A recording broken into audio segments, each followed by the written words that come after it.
ആരെയൊക്കെ കല്യാണം കഴിക്കാൻ പാടില്ല, ആരെയൊക്കെ കല്യാണം കഴിക്കാം, ഇതിനൊന്നും യുക്തി കൊണ്ട് ഒന്നും കിട്ടൂലല്ലോ.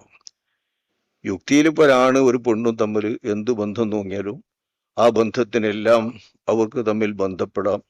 അതിന് വിവാഹം തന്നെ ആവശ്യമില്ല. മാതാവിനെ വിവാഹം കഴിക്കാൻ പാടില്ല, പിതാവിനെ വിവാഹം കഴിക്കാൻ പാടില്ല, ഇതൊക്കെയല്ലേ ഇവിടുത്തെ പ്രശ്നം. എടുത്തു കാണിക്കുന്ന പ്രശ്നം അതാണ്. മകളെ വിവാഹം കഴിക്കാൻ പാടില്ല. മകളെ വിവാഹം കഴിക്കുന്നതിന് യുക്തിപരമായി എന്താണ് തടസ്സം?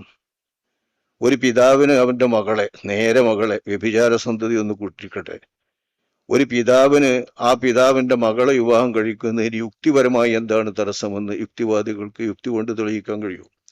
മതപരമായ മാനങ്ങളോ മതത്തുകൊണ്ടുണ്ടായിരുന്ന മതങ്ങളാൽ ഉരുവപ്പെട്ട സംസ്കാരങ്ങളോ ഇടപെടുത്താതെ, അത്തരം കാര്യങ്ങളൊന്നും ബന്ധപ്പെടുത്താതെ, കേവലം യുക്തി കൊണ്ട് മകളെ കെട്ടാൻ പാടില്ല, സ്വന്തം ഉമ്മയെ കല്യാണം കഴിക്കാൻ പാടില്ല, അല്ലെങ്കിൽ സ്വന്തം ഉമ്മയോട് ലൈംഗിക ബന്ധത്തിൽ ഏർപ്പെടാൻ പാടില്ല, അല്ലെങ്കിൽ വിവാഹബന്ധം എന്നതിന് പവിത്രത എങ്ങനെയാണ്, പവിത്രതയുണ്ടോ ഇല്ലേ, ഈ കാര്യങ്ങളൊക്കെ യുക്തി കൊണ്ട് തെളിയിക്കാനാണ് നിരീശ്വരന്മാരും യുക്തിവാദികളും ശ്രമിക്കേണ്ടത്.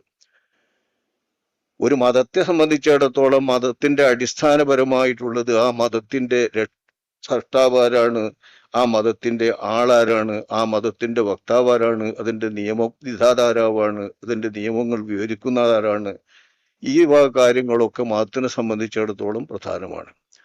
അതേപോലെ യുക്തിവാദ പ്രസ്ഥാനങ്ങൾ യുക്തിക്കനുസരിച്ചുകൊണ്ട് തന്നെ കാര്യങ്ങൾക്കൊക്കെ, മനുഷ്യരെ ബാധിക്കുന്ന പ്രശ്നങ്ങൾക്കൊക്കെ പരിഹാരം കാണണല്ലോ.